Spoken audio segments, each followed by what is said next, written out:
Hello and welcome to Pixelated Realms Gamescast, your guide through the digital landscape, untangling the mysteries of your favorite titles and discussing the latest and greatest in video game fun. I'm your host, Alex Salerno, and alongside me is my brother, Tyler, and my good friend, Dustin. Hello, everybody. Welcome back.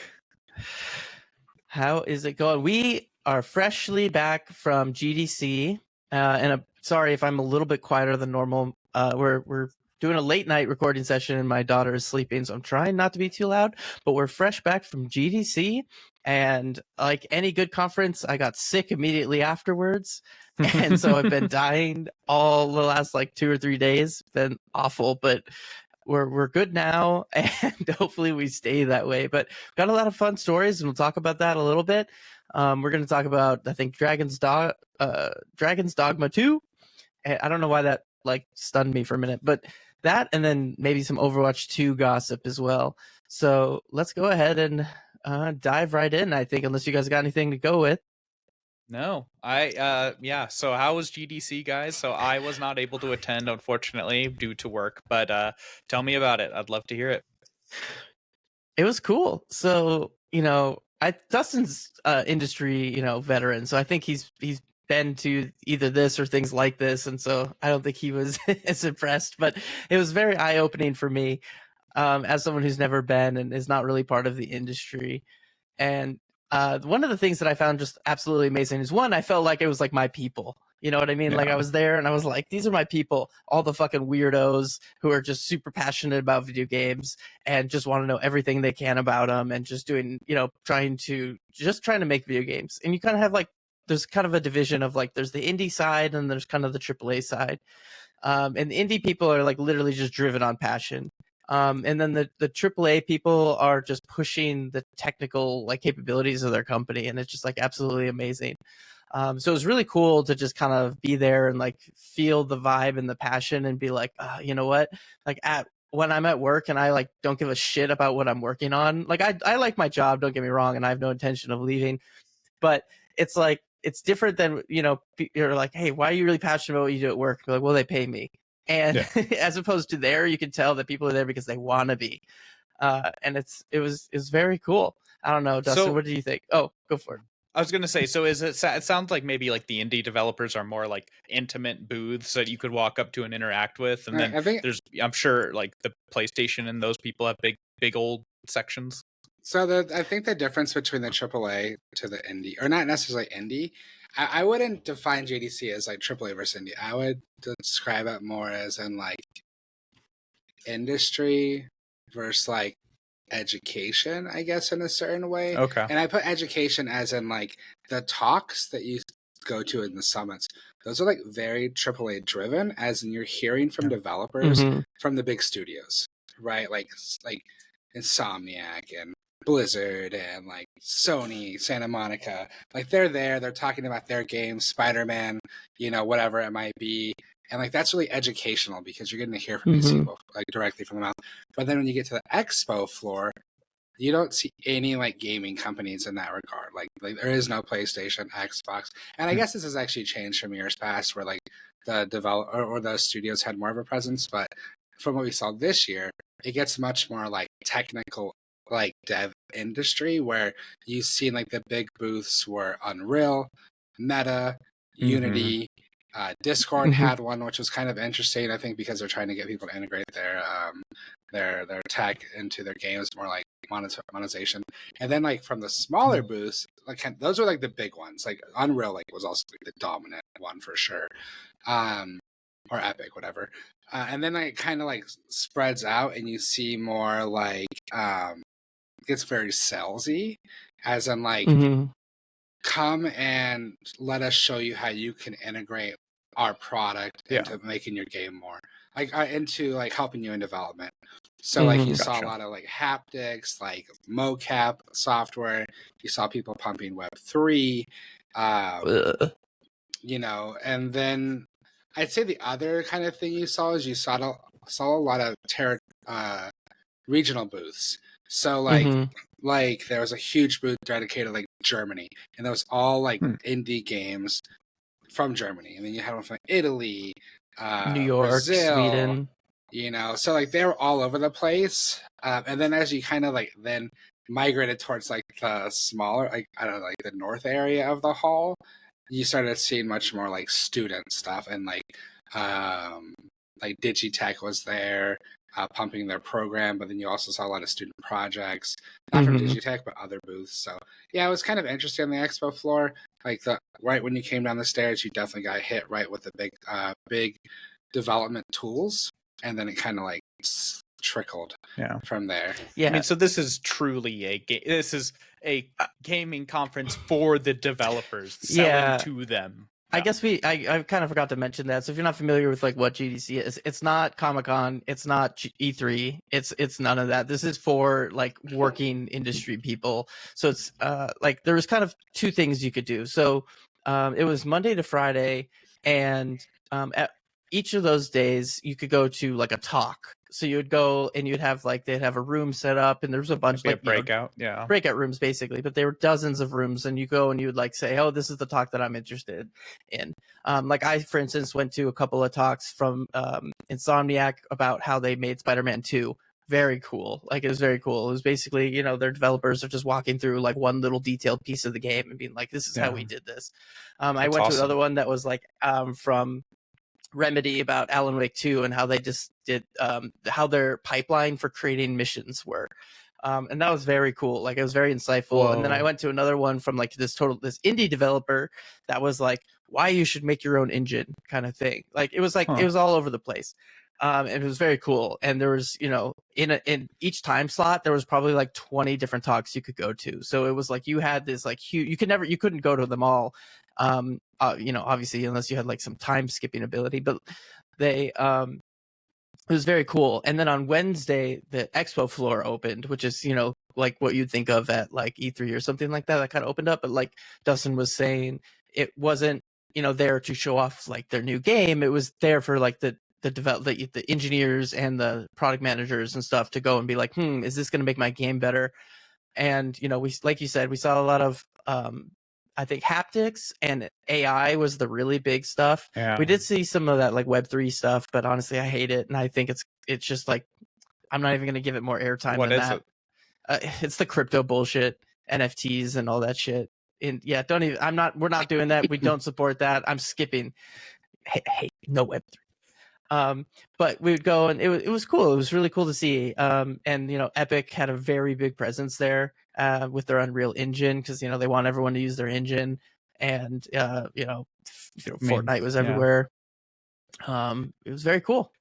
Yeah, it was cool too because they were having like talks right there at the Epic booth, like going over different like ways to use their development tool. So even if you didn't have the Summit badge, which I think was like around $700 or more, because I only had the Expo badge. The first 2 days, I literally couldn't do shit. I fell asleep on the third floor of the West Hall for like 20 minutes one day. It was pretty nice.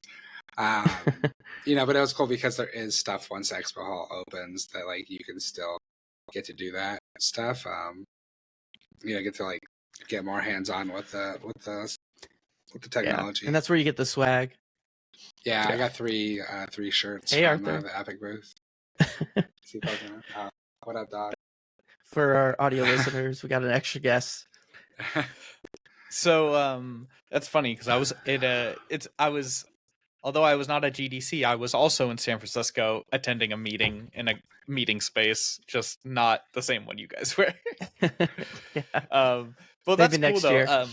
The one thing I can contribute, although I wasn't at GDC this year, GDC actually uploads a lot of their talks onto YouTube, and I've watched quite a few of them, and they're just absolutely excellent. Like you said, they're very specific, detailed presentations on things, but that's like really where you learn the juicy stuff. You're like, well, why did Spider-Man swinging feel great? Well, there's a 3-hour talk on it, and they'll explain that. And so this also plays into the world I live every day. So like these kind of conferences are something I do know a good amount. But yeah, that sounds really interesting. So like, just out of curiosity, is anyone trying to pitch games to people there, or is that like constantly? Not really? 100%. Constantly. Yes. So like one of the things that I took away as somebody who wasn't, like in this industry all the time, is that like, especially the like more indie companies, everyone is trying to pitch something to everybody. So like in between the meetings or after when we would go to like parties and stuff like that, or kind of networking events, like everyone was like pitching to everyone else. They were like, hey, this is my game and we're looking for funding, or we're looking for somebody to do this, or I'm an investor, I'm looking for a game, and vice versa. That one wasn't as common, but there was a few. And so it was like everyone's trying to like find something. And it's funny. So Dustin is there, like as his PR agency, handing his card out to like everyone who would listen. He's like, hey, you need PR? Here's PR. Yeah, you got an agency? You got an agency? I mean, you gotta. Yeah, and that's just like how it was, and that's why that's what GDC is. It's just a bunch of professionals trying to like commingle and try and learn each other's craft and be like, hey, I need this. It's like the bazaar of skills, and people are trying to like bid for them. I'm sure behind the scenes, like even though like Blizzard and like, I won't use Blizzard as an example, but like publishers, especially like publishers that produce indie games like Rogue or Midwest or different folks, I'm sure that they had biz dev people there just doing meetings with people like indies, like come bring us your indie, let us see it. Well, if it's interesting, we'll set up like another talk. So like they don't have like a floor presence, but if you go to GDC, you can set up your profile to show like what company you are, what you're there to do. And so like as a PR person, like people aren't really seeking me out for the most part. But like if you put like investor in your profile, for instance, we know someone that did that, and like they were just like getting blown up with like people trying to meet with them and set meetings through the GDC app. So I do think that's a really neat thing that GDC does, is they kind of try to help facilitate meetings. So Which I'm app sure did they use? It's just called GDC. Yeah, they have their own app. Probably built on some other framework by something. Yeah, I'm sure it is. But I mean, they also are game developers, so maybe I mean, you could just skills. That was like a sponsor. It's just some kind of generic app. If you're an audio listener, I'm showing you the. Yeah, I mean, it's not a very complicated app. So I'm sure they could have had somebody build that with no problem. Yeah, my company offers an app like that. Yeah, but exactly. That was cool because you can. I'm sure if you were, like I said, with a publisher, especially one that's known, like you're just getting blown up like crazy. People trying to set meetings with you. So it's interesting because like Alex said, like people are constantly pitching, but then you're also there to like learn and expand your knowledge base of like what's coming in the industry, what's the newest tech.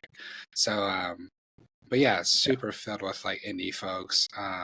We actually we got to hang out with Liana Rupert, who's Dirty F and Hippie. She's like a ex-community manager at Bungie, but she is also a Game Informer. She's been all over the place on the journalism side, so she's really great. That's cool. We just ran into her out on the lawn, and we ended up hanging out with her like all day Tuesday. I think it was. Was it Tuesday? Maybe it was Monday. I think so. I don't know. One of the first couple days. It all blended together. I think it was Monday, actually.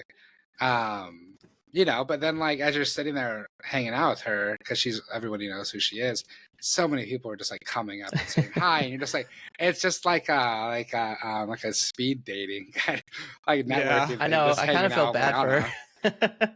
Yeah, but it was cool because a lot of like that lawn area behind the North Hall is just like filled with people, and it was a really cool place just to hang out. And like I said, you just don't even realize that people are just like walking past you and who they could be. I thought it was cool actually, like going into the halls and stuff. You'd see like speakers like blah blah blah, Insomniac, and like I was just in the room like giving a talk.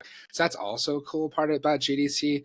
Like you are talking to like some of the most well-known experts in the space at what they do, but it doesn't feel closed off. Like if you want to, like you can go talk to them after the talk, and like they'll sit there and chat with you and answer your questions, and you'll bump into them in the halls. So yeah, it's a great place to just network and get to know folks, and if you're not shy, a great way to just like ask a ton of questions and gain a lot of knowledge in a few days.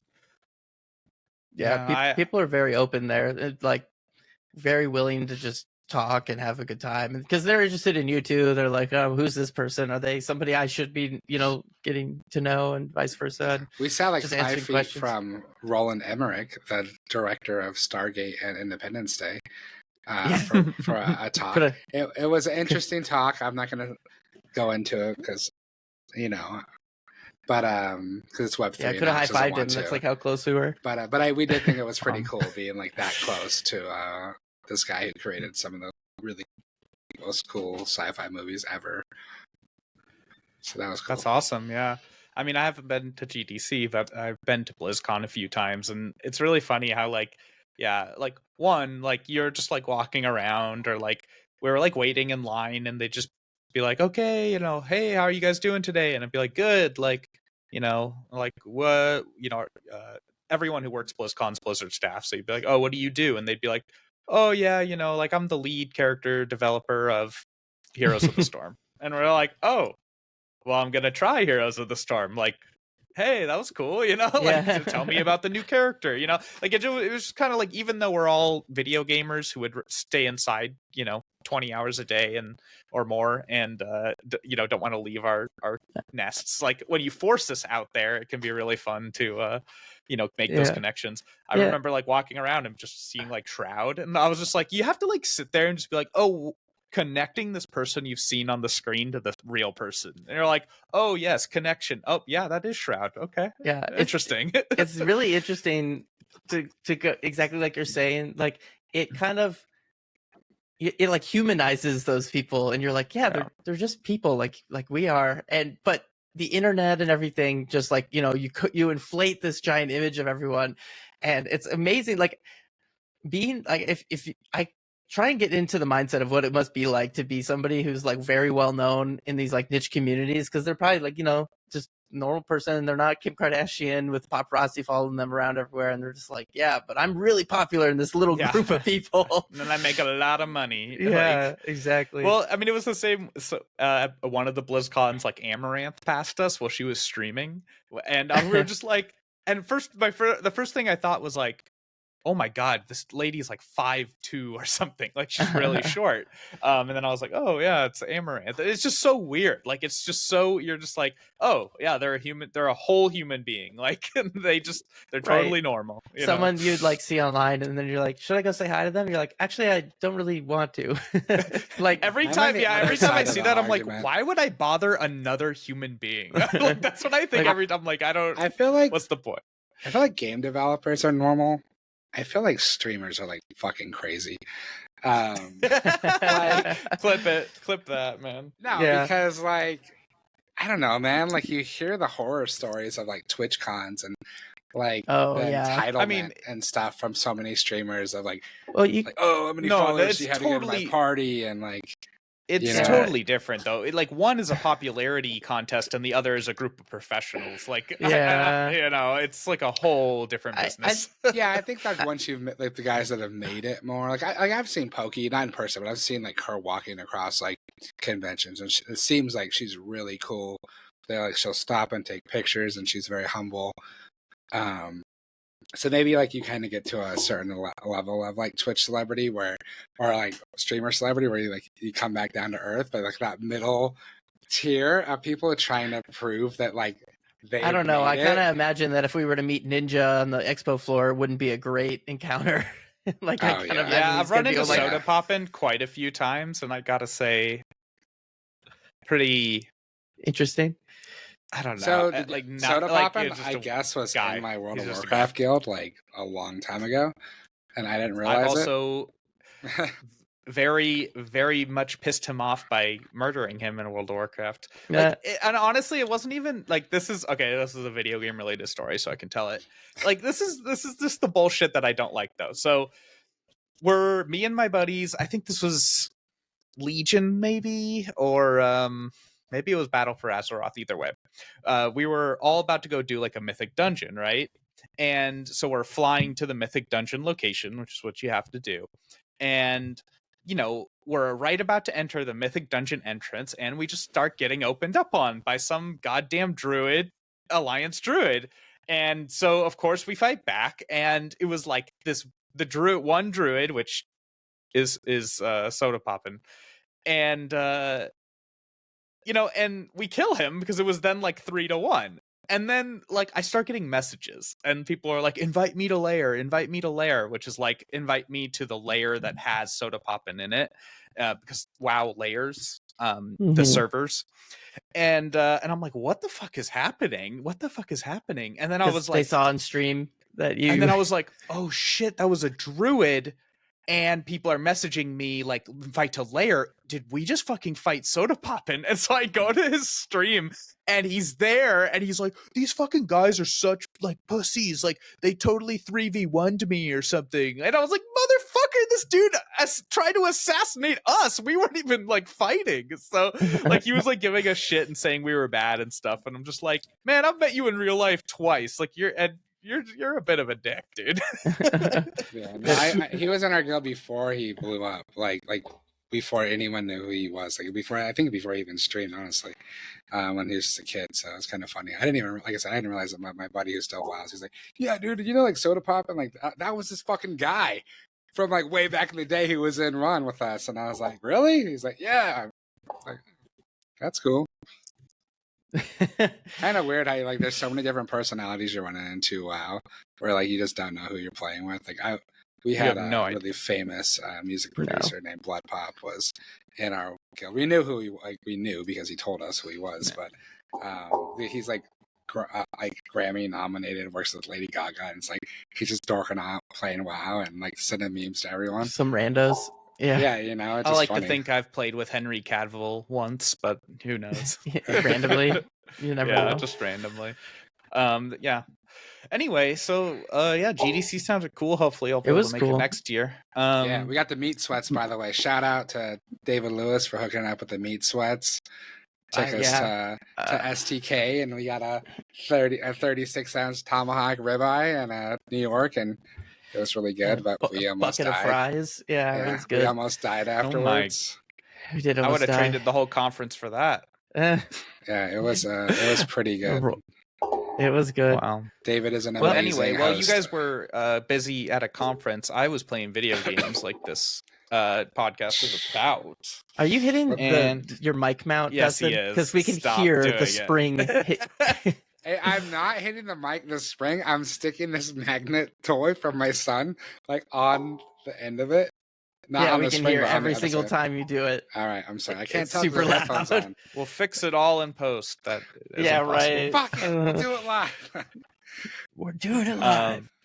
So yeah, well, you guys were at GDC. I was playing Dragon Dogma 2, which had a pretty interesting launch, given that it was praised a couple weeks before. It was at the pre-launch. It was getting incredibly good reviews, and then Capcom decided to sneak in like a whole bunch of microtransactions right at the last second, which doesn't make any sense in a single-player game like this. Yeah, so let's talk about it, huh? Yeah, I'm also playing Dragon's Dogma. Do we think the microtransactions are what triggered people, or do we think the sentiment started changing? Because, Gamergate is still happening and all that. I think GDC, I haven't seen much the last week because of GDC, but there was a lot of heat on Capcom because Asmongold was announced as like a Dragon Dogma 2 like ambassador or something like that. And you've seen a lot of I saw a lot of sentiment on social media kind of flip on the game where people are like, I can't fucking believe you, Capcom. So I wonder if that has played any role in the backlash. Why are people just latching on? Asmongold? Because he's made a video about anti-wokeness in video games, and being video games should be anti-woke, which is obviously the opposite side of what people deemed the right side of the argument for Gamergate, which I'm on that side also, but I'm on the anti-Asmongold side, but so. I'm curious if that has played anything into it. Also, I didn't realize that was such a big component, but you could be right. That's interesting because I haven't really seen any of that. I saw the microtransaction stuff, but I didn't see that as hurting the quality of the game. I mean, people are pissed about the microtransactions, but people are still like, but the game is pretty good. I mean, it got pretty high Metascore, right? For a while, or did it get bombed? I don't know. Let's look. It's a mix, but I'll be honest, for the most part, I just don't really care about this whole like the reaction stuff. Like I'm more about like the game and the mechanics, and do I personally like it very selfishly. Yeah. So same. like as far as the game is concerned, it's like first just like Dragon Dogma 1, there's just something about the way that they do the game that makes it a little unintuitive to me. So like I'm always pressing like the wrong buttons like that I think it should be, but once you get used to it, like it starts to feel fine and really good at times. I gotta say, I mean, it's like a really gorgeous game. I mean, technically it just looks really like well put together. Everything, I should be taking more screenshots as I play. You know, I still find pawns to be a weird idea, and I'm still Super confused weird by them, but Super I'm weird. still kind of enjoying it. What is the pawn thing?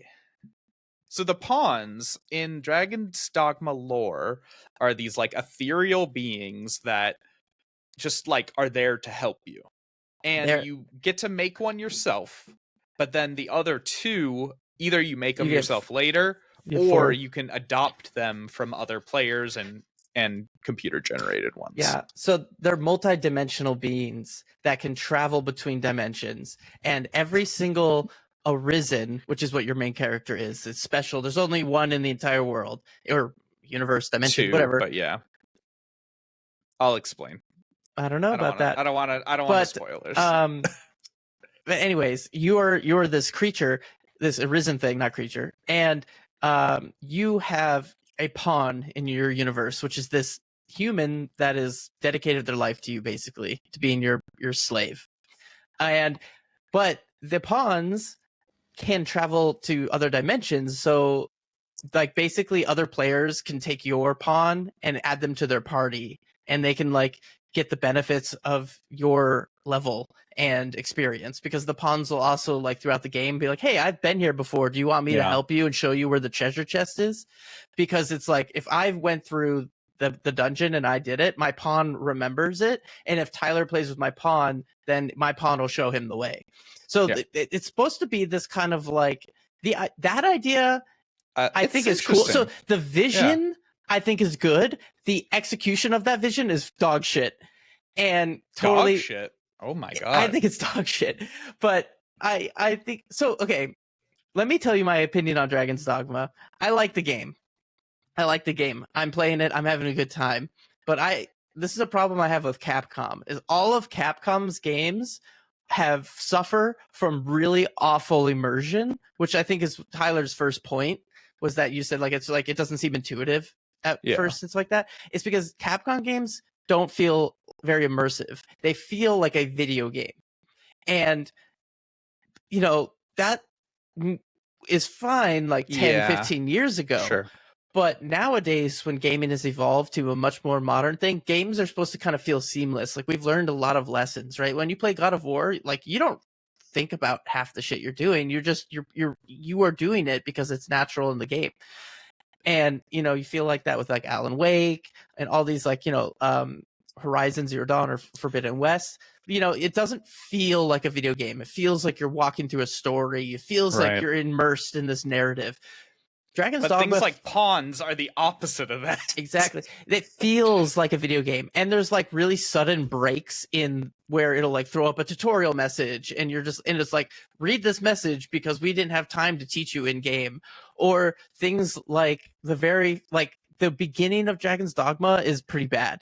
And it's literally, and it's not spoiling shit for you, but I won't spoil these certain parts. But you start in an area, you do some stupid mundane task that doesn't actually teach you shit, then it teleports you to another area, and they're like, oh, that was weird. Oh, by the way, you're this like super special guy. We should be kind of like loving you. And you're like, you're actually our prince, you know? Yeah, the contrast between the beginning of the game and that moment, which is like only like 5-10 minutes, is so stark and sudden. It's like shocking to, you know, you're like, you have to think about it. Like, it doesn't make natural sense. And I feel like that with a lot of Capcom games. And that's where the immersion is broken, right? That you're constantly like jarred. You're like, wait a minute, why is that happening? Like, that doesn't make sense. Like when Kratos picks up, you know, an axe or some shit and throws it and it snaps back into his hand, you're like, that makes sense in this universe. In this universe, they like set a couple of rules and stuff, but they do so many things that snap you out of it that make you like have to think about it, and like you lose that dissonance, that narrative dissonance. I agree in the sense that it's like, it feels like they're just like, welcome main character, you're the main character, you know, welcome to these are your teammates. Like, it's like rushed. And it's not rushed. It's an intentional style choice. It's really intentional. No, Dragon's Dogma. And here's the thing: is like, I know if I keep playing, I'm going to enjoy it a lot, and I do enjoy it. Like when I'm playing, I love the fact that vocations are your classes, like your character's class, and you can change them. You can change them at will. So, and you get more and more as you go. So, like, that's like a really appealing thing. But like, I think this is just one of those games where you have to dig in and you have to immerse yourself, despite you saying that, you know, it's immersion ruining, because it's all about like running around and discovering things. Like, just like I was running around and like a giant forest like ogre or, you know, giant like attacked us, and like now I'm like grabbing onto this dude, stabbing him in the neck. And it honestly, it didn't really occur to me until this one that Dragon's Dogma is just their like, is Capcom's Dark Soul. Like, it's like Monster Hunter meets Dark Souls. It's more like their Dragon RPG. Age. Yeah. Okay. Yeah, it's like Capcom's Dragon Age, like, but like with Monster Hunter, like, you know, combat. It's interesting because it's all about like the weapons. And I was like, wow, this is really like Monster Hunter World a lot. Which suffers from the same problems I'm talking about. Right. But yeah, I mean, like, I'm probably like 4 or 5 hours in. I mean, I like the game. Like, the thing is, despite all of its issues that it has, so like it's immersion breaking, I would say it's really bad dialogue. The dialogue is pretty bad. The I like story, how seamless it is, though. Yeah, but here's my ups: is technically a great game. The mechanics are really fun. The world is very cool. It's very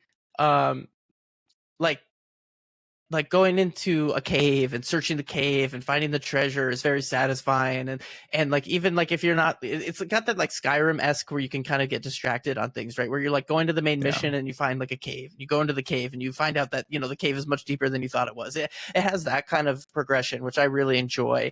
And I do like the pawn idea, the vision of the pawns, and the idea of that I can pull a pawn in from someone else's game, and that they'll do that thing where they're like, hey, there's a cave nearby that I've been to. Do you want me to show you? And I'm like, yes. And then we go to the cave. First time that happened, it was like, what?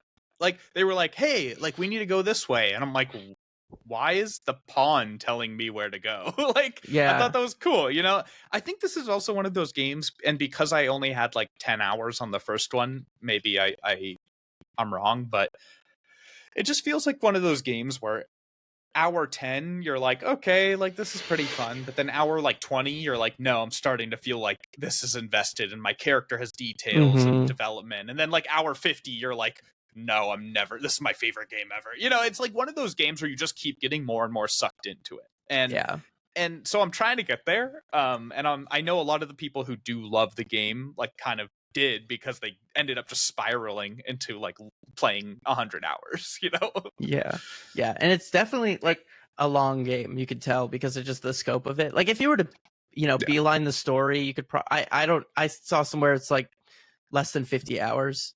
Still, but 50 hours, I mean, that's still a lot. I think what I saw was like 20 to 50 hours. I'm like, that's a fucking huge gap, but somewhere under 50.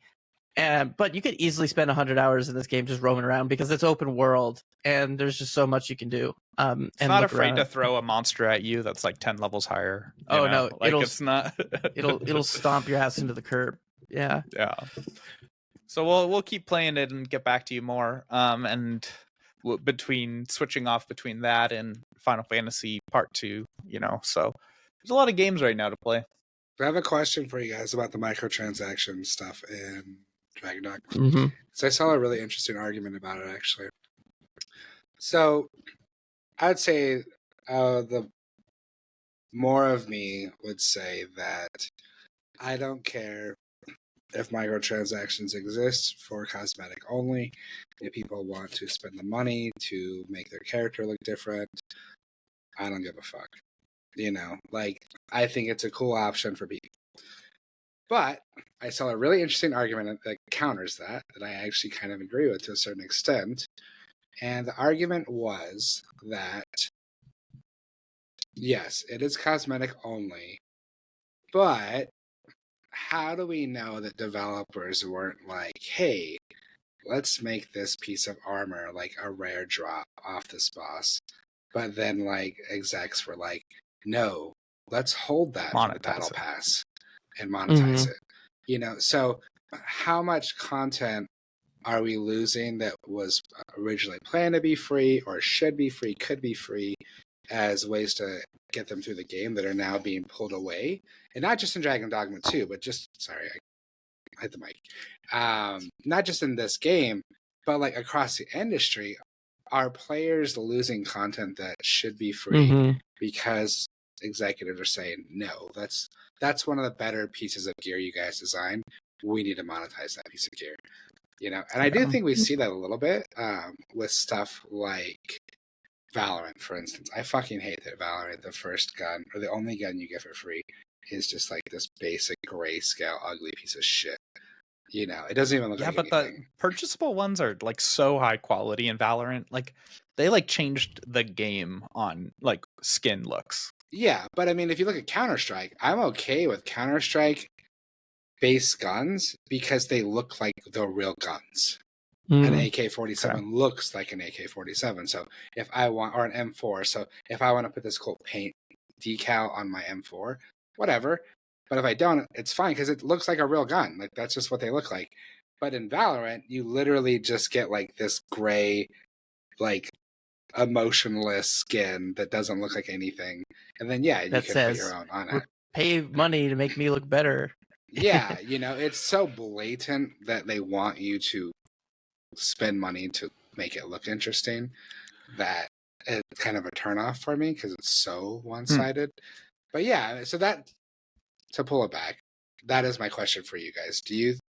What do you guys think about that? Like the fact that like this person was making this argument that these should have been or could have been or might have planned to be content that was free that now is being pulled out because it's some of the better looking gear.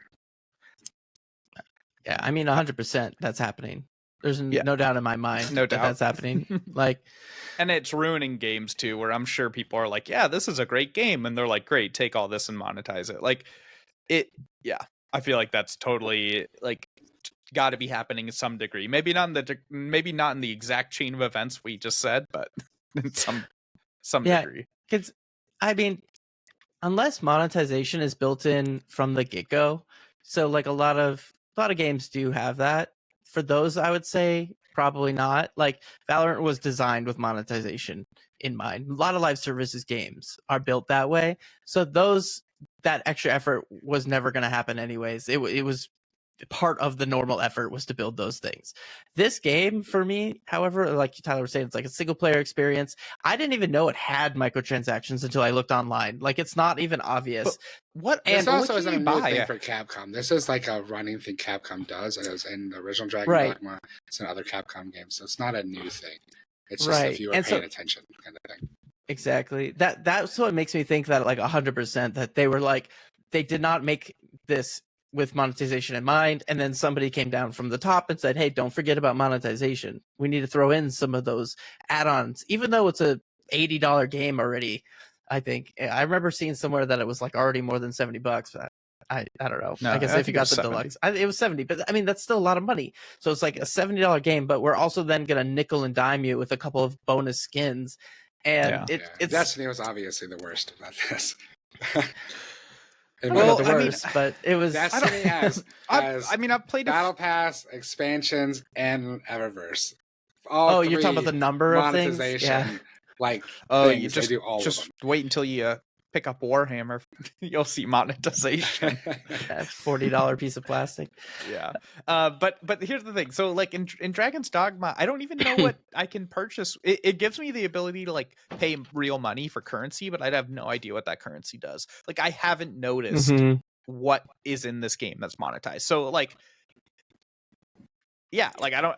Am I ever? Do I have to seek it out? Like I'm not going to, but it definitely seems like a desperate attempt to make a couple extra bucks because like there is no reason. Like like you said, like there's no reason. I never feel like I would have to be like, oh, is there a new skin for my character? No, because there's 1,000 pieces of armor. You know, like there's weapons and shit.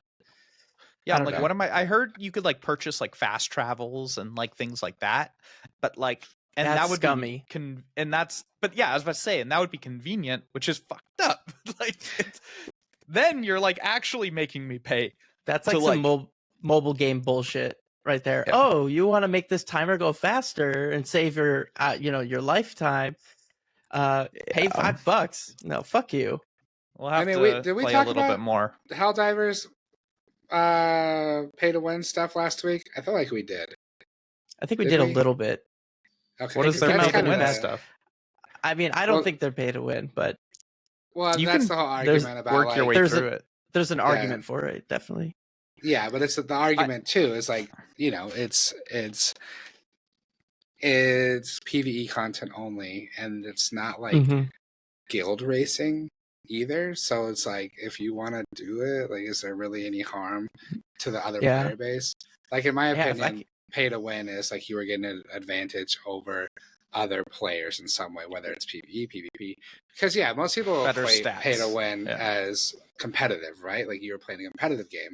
But if you look at like World of Warcraft, even just PvE content, I know for someone, and Tyler, you're in the same bucket, like as people who like grinded top raids, it fucking pissed me off if like a rival guild on the server that we were like trying to compete with in terms of first kills, all of a sudden went and purchased like some fucking $10 stat boost to get through a raid faster. It just voids the entire game. Either that or everyone has to do it. And it's like, then why does it even exist, right? Like if there's something like, oh, I need to pay $5 to get the 20% stat boost or whatever, then just bake that into the goddamn cost of the game, because everyone's going to need it if it's competitive. You know what I mean? And I've definitely participated in crap like that before, and it sucks, and it's like, gamers want to, just know our cost up front. Like, I will say, I do think there's an argument to pay to win, or what's deemed pay to win, being a good thing. And we actually messaged this. Well, we messaged this with Star Wars Battlefront. No, was it Battlefront 2? It might have been a Battlefield game. I don't know. One DICE game that came out. That was quite a few episodes ago. Yeah, well, we messaged it because we talked about this. Did we? We're talking about Battlefront 2, you mean? One of our first, 5 episodes. Okay. Well, just as a refresher really quickly, I won't dive super into it. Like, basically, like, the idea of, are you too busy to be able to grind the person who has a lot more free time? Like a group here, like, I can't fucking play 20, 30 hours a week and keep up with the person who's getting to level 50 and unlocking the best guns faster because they have way more time to play. So that's the other argument that's actually positive for play to win. It's like, I'm not trying to get ahead, I'm trying to maintain pace. But the problem is, obviously, the people with a lot of time, they also buy those things and money really fucking far ahead. Yeah. It's just complicated though, because it's like that we're now like getting into like the dad gamer like realm, you know what I mean? I mean, maybe you're already there, and like, so the way we consume video games is changing, but like mine and Alex's dad, like literally, like you said, like he might need that battle pass just to keep current, but like a teenager with a lot of free time, like they're just not going to have the money to do that, you know what I mean? So it's like there's this weird balance. I don't know. I'll say what I said last time, and I encourage anybody to try and find that episode that we talked about this before. But it's like, like how WoW does it. If you log off, you get log off XP bonus, and when you come back on, you have like double XP. We did talk about that. I remember this argument. So so it's like there are still ways to do it that don't require monetization. But I mean, that's just one example, and there's a lot of. Yeah. So I'm gonna smooth transition us from something you said earlier about being built for monetization versus like not. And I want to talk about Overwatch 2 because when Overwatch 2, so just to give our listeners here like a quick recap, a history. It was announced earlier this week that Blizzard was completely scrapping its PvE roadmap. So when Overwatch 2 was first announced, I mean, really, like, as a hardcore Overwatch 1 player, the major reason that made sense for Overwatch 2 was that an expansive PvE content, like, story was going to be offered to players. So, like, finally, the fucking all these cinematics that we've watched that got us super invested in these characters. Now we're finally going to get to play I wanted the a story. TV show. Yeah, transmedia the fuck out of this shit, right? Like we finally, none of it. Yeah, we finally had the single player long form story content that we were going to get. That we've all been asking for since 2016. Blizzard always does great stories, usually. You know, yeah. And then we find out like I don't know, like just before launch or whatever, within the year before launch, that PvE was not going to be in the game at launch because they were still working on it. So game launches. It's really like Overwatch 1 reskin, except they take it down to 5 players instead of 6, get some new characters. As a reminder, too, this is part of my rant, we didn't get like Overwatch 1 content for like 2 fucking years, other than paid skins. But like they new just took away stuff and charged you more. Yeah, no new skin, no new characters, no new maps were introduced, no new modes were introduced because they were working on Overwatch 2. So all they did was continue to monetize Overwatch 1 with skins, but all that other content we were getting was gone. So then Overwatch 2 comes out, it doesn't have the single player content, and then we find out that they're changing the single player content. This was last year, and then I didn't even know this actually, but they released 2 single player campaigns as part of a battle pass for $15 that felt more like the free PvE experiences we had in Overwatch 1. They didn't sell well at all, which makes sense because if it was anything like what we got for free in Overwatch 1, it's pretty doggy doo-doo. Like they're okay, but not something I'd like ever pay for. Game. Yeah, nothing that's worth buying. And then January comes along. They laid off that whole team, which I didn't know. And obviously, we all know they did layoffs, but so many companies that are doing layoffs. Like, how do you keep track of which teams are being laid off, honestly? But yeah, it turns out they laid off most of that team doing the PvE content, and now it's just being scrapped completely. So why the fuck does Overwatch 2 even exist? It literally went from like, hey guys, hold on. We're going to make this awesome game. But we're still working on it. So here's Overwatch 2. We're actually going to take away most of what was in Overwatch 1. But just wait. Okay, we waited, and then we played it, and we're like, okay. And they're like, just wait. Waited. Oh, actually, we're just canceling all of this because nothing sold.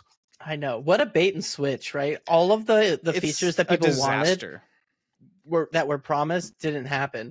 It should be a disaster because it was like you were saying, it's literally a reskin. Fucking failure on just like unprecedented on so many fronts. In my opinion, from Blizzard. Think about Overwatch League, guys.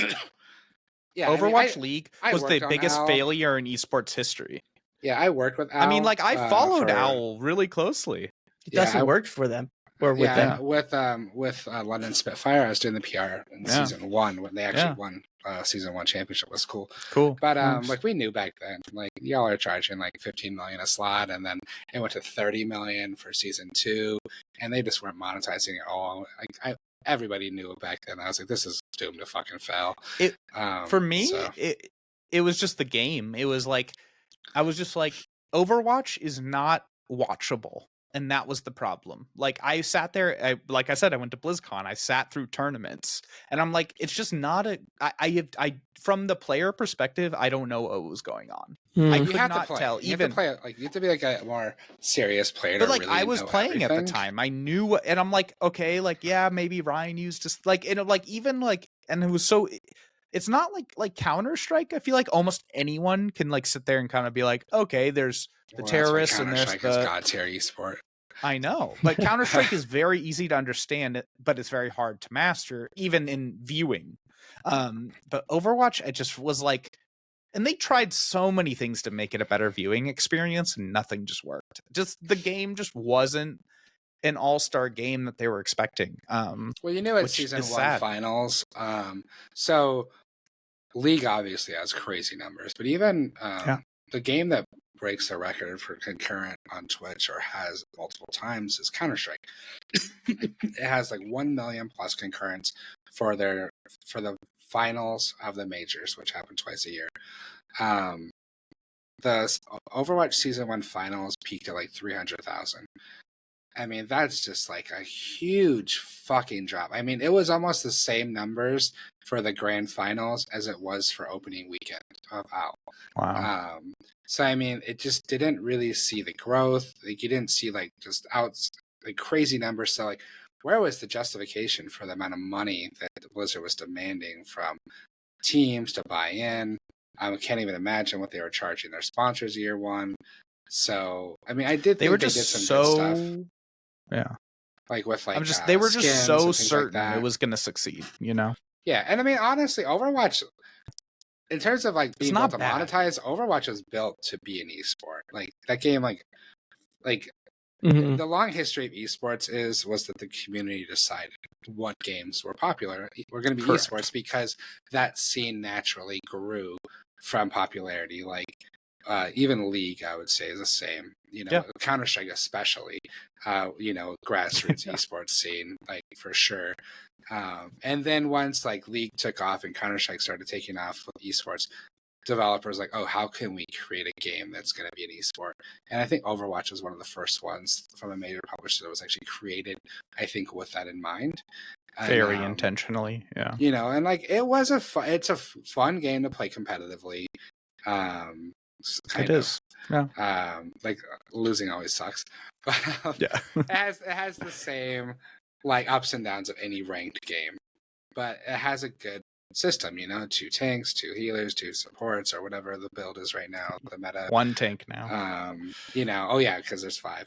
But you know, so I mean, the game is a fun game to play. It is super chaotic to understand watching it, which is definitely a hurt. But yeah, man, like the fact that they're just outright saying like we're not doing any more PvE content makes me think they've actually given up. Like literally. If this game cost money, they already did a fucking class action lawsuit. Like anybody who bought this game should get a refund, but it is free, so you can't. But like, if I spent like, $60, Overwatch 2 is free to play. So I mean, but if I had spent like $70 on this game on the promise that PvE content was coming, and I never came, dude, I would be like fucking flipping out. I would be demanding a refund in some way, shape, or form. Like it is like just straight up like failure. It's just crazy that like now in my lifetime I've seen Blizzard just fail 2 entire franchises, Overwatch and Heroes of the Storm. And like I enjoyed both of them, but like they've both like they peaked and gone back down like completely. Yeah, it's really sad. It's funny too. Is like Blizzard got such a benefit of the doubt with I think both games. Personally, I do not think that Overwatch 1 when it launched was a 9 out of 10. That game like had a 9+ Metacritic. That was just getting crazy reviews. I don't think it was that game. I think maybe a year into launch it was that game, but I don't think at launch that it was a 9. And then you've seen Overwatch 2 come out. And I think like overall it was like a 79 on Metacritic, but there were a lot of outlets giving it 9s, 9.5s, 10s. Brian Shea, Game Informer, got a ton of respect for him. I remember him like highly praising Overwatch 2 when it first came out, and he kind of walked it back after a couple months of saying like, yeah, this game actually isn't progressing like I thought. But yeah, like I don't know how that game was getting reviewed so well. I don't know. It's like. It's really a great like next step for Overwatch. It's like it's literally the same fucking game. I mean, even the training mode is literally the same fucking training mode. Like it's an update. It like you want to talk about like Madden and FIFA just being reskins, which I disagree with. But like this is literally the same fucking game with less a big influx of content being dropped at one time. Yeah. I wasn't able to access like characters and skins I had previously used. Like I have no idea how something like that like got through. Like Overwatch 2 was the stupidest thing in gaming, I think. Excuse me. That's happened in many, many years. Yeah, I mean, but are we surprised? Blizzard has been like dropping the ball for like over a decade at this point. The only thing that's been holding them up is the fact that WoW still sells like gold bricks. You know, it's just like this gold brick printing machine in their office. Because if they didn't have WoW, they would have been a failed company at this point. Because it's the same like, with Niantic. If they didn't have Pokemon Go still raking in money, like what has Niantic done since? Well, Niantic only does Pokemon Go. Yeah, but that game is like that's not true. They have launched like a bunch of games since then. But none of them have taken off. And before, but that game's like, I don't know, 5 years old at this point. WoW is like going on 15 or something crazy. 20 years old. WoW is still a really solid game though right now. I mean, yeah, but it's like it's saving the company. It's their cash cow. It's literally the only thing keeping them up. There's because actually an article on everything right now or GameSpot about how it still has 7.5 million subs right now. It's actually like higher than. It's the first time ever that they've drove that kind of subscription that hasn't been around an expansion launch. Yeah, that's insane. It's old reliable, you know? Yeah. It's like you can't. But it's like, why do they even bother with other shit? Because like, Overwatch 1, I would say, is a success, but it's probably their last one that they've had in a long time. 2, obviously a flop. Diablo 4 didn't hit like they wanted it to. Had a lot of promise, didn't keep it up.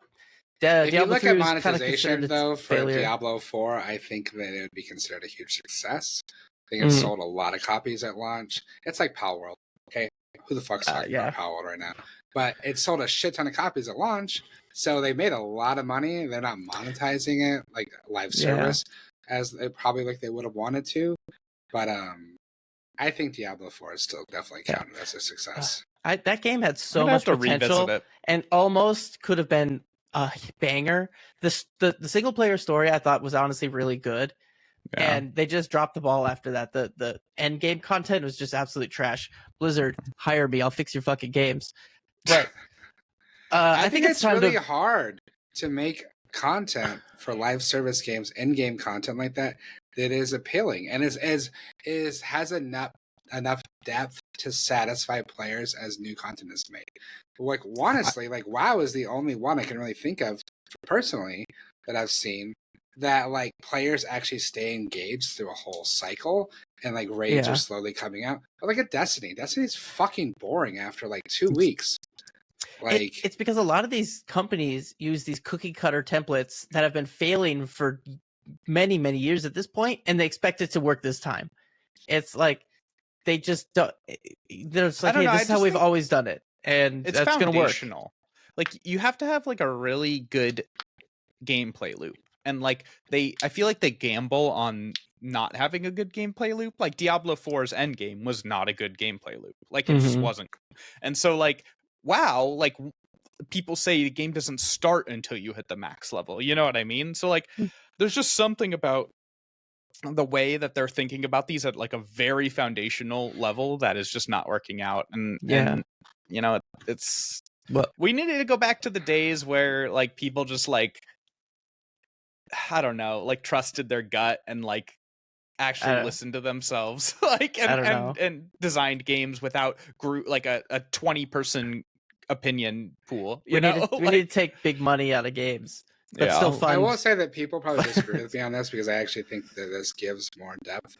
But like, I personally hate the fucking mythic system and Warcraft. I think it's boring to like go and do those dungeons and like a harder mythic difficulty.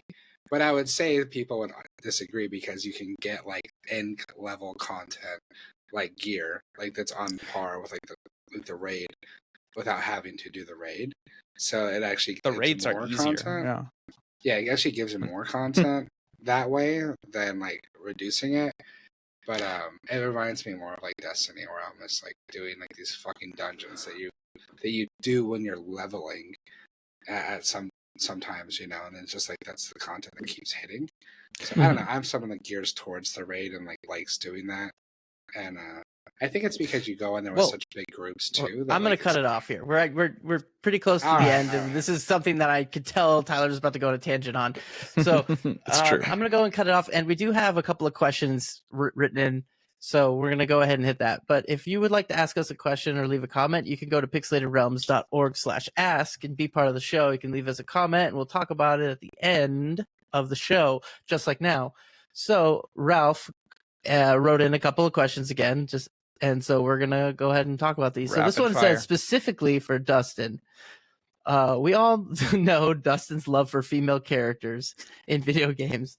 What was your first video game character you had a crush on? Oh my god.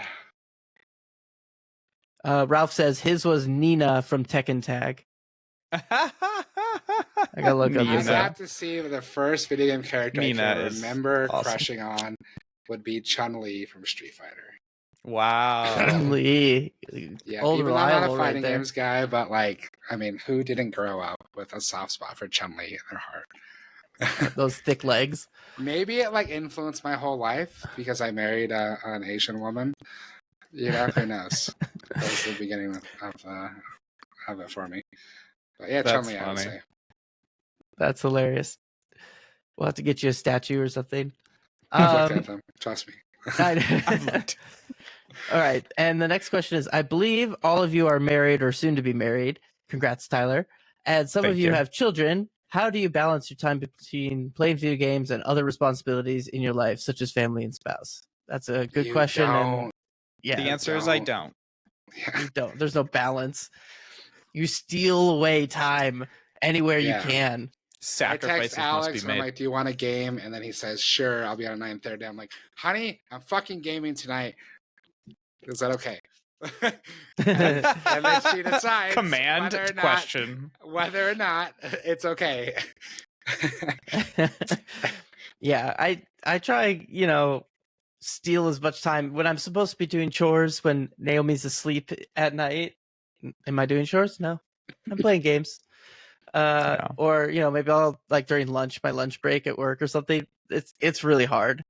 You definitely like lose a lot of your time. That's what Tyler was saying. Like we're transitioning to being able to play like 5, 6, 7 hours a day to like 2 if you're lucky. Yeah.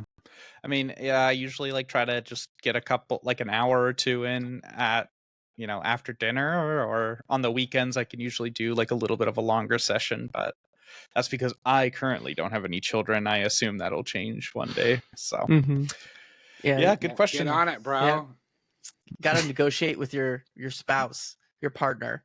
You got to negotiate for time. Be like, hey, can you take them to the park or to grandma's house? And I'm going to stay home and play games. And then tomorrow I'll watch them all day. Yeah. You got to negotiate. Too funny. Yep.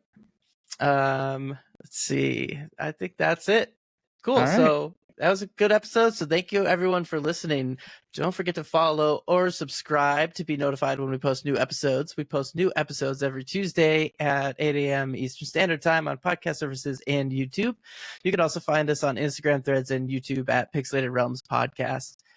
Thank you very much. Bye-bye. Bye.